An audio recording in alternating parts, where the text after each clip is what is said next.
আসসালামু আলাইকুম। সকলকে প্রীতি এবং শুভেচ্ছা। আমাদের বাংলাদেশের রাজনৈতিক অঙ্গনে এই মুহূর্তে একটি বিপর্যয় পরিস্থিতি লক্ষ্য করা যাচ্ছে, বিপর্যয় পরিস্থিতি বিরাজ করছে।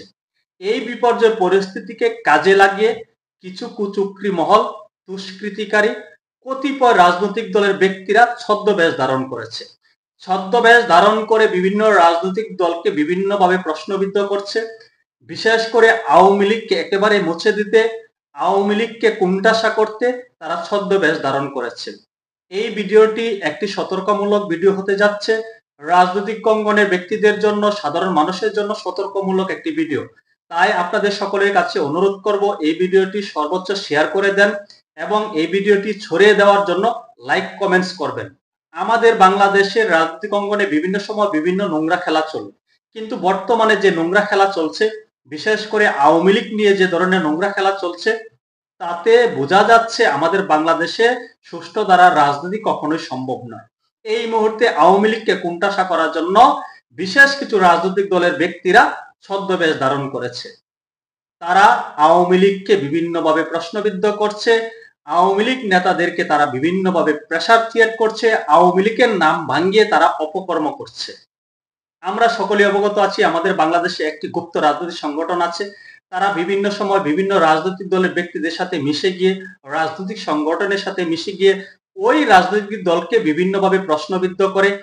তারা সেখানে বিভিন্ন প্রকার অপকর্ম করে ওই রাজনৈতিক দলকে বিভিন্নভাবে প্রশ্নবিদ্ধ করে। সেই রাজনৈতিক দলের ব্যক্তিরা এই মুহূর্তে ছদ্মবেশ ধারণ করে আওয়ামী লীগকে বিভিন্নভাবে প্রশ্নবিদ্ধ করার চেষ্টা করছে। আওয়ামী লীগকে কোণঠাসা করার জন্য তারা মাঠে নেমেছে। এটি শুধু আওয়ামী লীগের জন্য না, এটি আমাদের বাংলাদেশে অন্যান্য রাজনৈতিক দলের জন্য খুবই খুবই ভয়ঙ্কর একটি মেসেজ, খুবই ভয়ঙ্কর একটি নোংরা খেলা। এই নোংরা খেলায় মেতে উঠেছে কতিপয় কিছু রাজনৈতিক দলের ব্যক্তিরা। আমরা সকলে অবগত আছি আওয়ামী লীগের কার্যক্রম বাংলাদেশে এই মুহূর্তে নিষিদ্ধ এবং ছাত্র লীগ এই মুহূর্তে সম্পূর্ণ নিষিদ্ধ। বিভিন্ন সময় ছাত্র লীগ, আওয়ামী লীগের নেতা কর্মীরা জটিকা মিছিল বের করছে, রাতের আধারে তারা জটিকা মিছিল করে। সেই বিষয়টিকে উস্কে দিতে এই মুহূর্তে ছদ্মবেশে একটি বিশেষ মহল তৎপরতা বৃদ্ধি করেছে। আপনাদেরকে একটি প্রতিবেদনের অংশ বিশেষ পড়ে শোনাই, তাহলে আপনারা বুঝে যাবেন কোন ধরনের নোংরা খেলা চলছে। এর থেকে আমরা কিভাবে পরিত্রাণ পাবো, আওয়ামী লীগ কতটুকু সতর্ক হওয়া প্রয়োজন, আওয়ামী লীগ নেতা কর্মীরা কি করবে, এর থেকে তাদেরকে নির্ধারণ করে নিতে হবে তাদের কার্যক্রম কি হওয়া উচিত। সাতক্ষীরা দেবহাটা রাতের আধারে হেলমেট, মাস্ক পরে একটি ছদ্মবেশী মিছিল বের হয়। মুখে ছিল জয় বাংলা, জয় বঙ্গবন্ধু সহ নানান উস্কানিমূলক স্লোগান। প্রথম দেখায় মনে হতে পারে এটি একটি আওয়ামী লীগের কর্মসূচি, তবে মিছিলের আড়ালে ছিল ভিন্ন পরিকল্পনা। নেতৃত্বে ছিলেন জামাত নেতা সুলাইমান হোসেন এবং বৈষম্যবিরোধী ছাত্র আন্দোলন এর দেবহাটা উপজেলা আহ্বায়ক মুজাহিদ বিন ফিরোজ। মিছিলের পরিকল্পনায় থাকা বৈষম্যবিরোধী ছাত্র আন্দোলনের দেবহাটা উপজেলা শাখার আহ্বায়ক মুজাহিদ বিন ফিরোজ এবং সখীপুর ইউনিয়নের জামাত নেতা সুলাইমান হোসেন তারা ও তাদের অনুসারীরা হেলমেট ও মাস্ক পরে চেহারা গোপন করে মিছিলে অংশ নেন। নাটকীয় পরিকল্পনা অনুযায়ী কয়েক মিনিটের এই মিছিলটি ভিডিও ধারণ করে রাতে ফেসবুকে ছড়িয়ে দেন মুজাহিদ। ভিডিওতে আওয়ামী লীগের নামে হুমকিমূলক বার্তা দেন তিনি। প্রথমে ভিডিওটি অস্পষ্ট হলেও পরে একটি স্পষ্ট ভিডিও ফাঁস হয়। সেখানে জামাত নেতা সুলাইমান ও ছাত্র নেতা মুজাহিদকে পোশাক ও চালচলন দেখে শনাক্ত করা হয়। আওয়ামী লীগের বেশ ধরে রাতের আধারে তারা হেলমেট পরে, মাস্ক পরে একটি বিক্ষোভ মিছিল করে। যখন এই ভিডিওটি একটি স্পষ্ট ভিডিও প্রকাশ হয়, সেখানে তাদের চালচলন, পোশাক আশাক দেখে শনাক্ত করা হয় এই ব্যক্তিরা বৈষম্যবিরোধী ছাত্র আন্দোলন নেতা এবং জামাত শিবিরের নেতা। কি ভয়ঙ্কর খেলা! আওয়ামী লীগকে কোণঠাসা করার জন্য, ওই এলাকার আওয়ামী লীগের নেতা কর্মীদেরকে কোণঠাসা করার জন্য, ওই এলাকার নেতা কর্মীদেরকে পুলিশি হয়রানি করার জন্য এমন কার্যক্রম ঘটানো হয়েছে। এই ঘটনার পর মুজাহিদের বিরুদ্ধে সাংগঠনিক ব্যবস্থা নেয় বৈষম্যবিরোধী ছাত্র আন্দোলন। বুধবার 23 জুলাই এক প্রেস বিজ্ঞপ্তিতে জানানো হয়, সংগঠনের আদর্শ ও শৃঙ্খলা ভঙ্গের অভিযোগে মুজাহিদকে স্থায়ীভাবে বহিষ্কার করা হয়েছে। বৈষম্যবিরোধী ছাত্র আন্দোলনের সাতক্ষীরা জেলা শাখার আহ্বায়ক মোহাম্মদ আরাফাত হুসাইন বলেন, দায়িত্বশীল পদ থেকেও তিনি একাধিকবার বিতর্কিত কর্মকাণ্ডে জড়িয়েছেন। আগেও তাকে সতর্ক করা হয়েছিল, কিন্তু কোনো পরিবর্তন না আসায় সংগঠনের স্বার্থে বহিষ্কারের সিদ্ধান্ত নিতে হয়েছে। এখন ধরা পড়ে গিয়েছে, তাকে বহিষ্কার করা হয়েছে, লোক দেখানো এখানে একটি কার্যক্রম করা হয়েছে।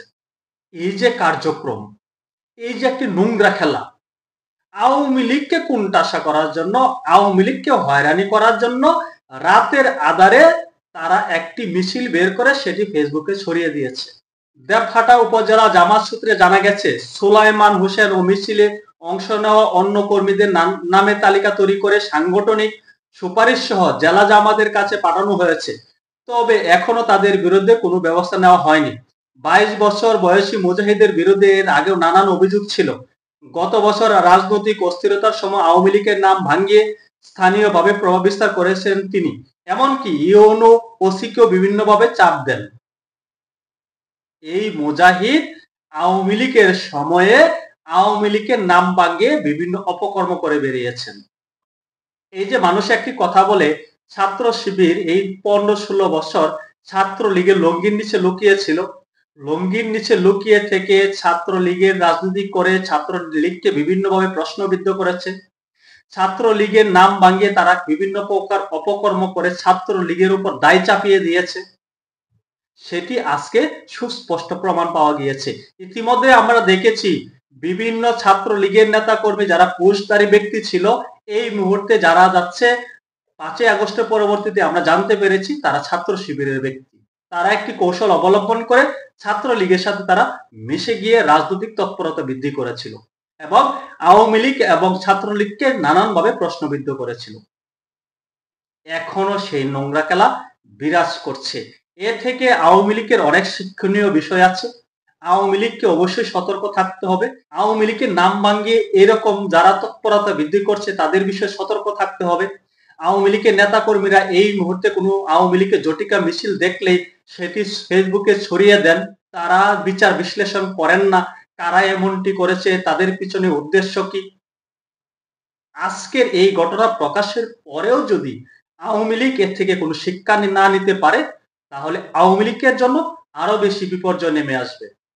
সকলে ভালো থাকবেন। আল্লাহ হাফেজ।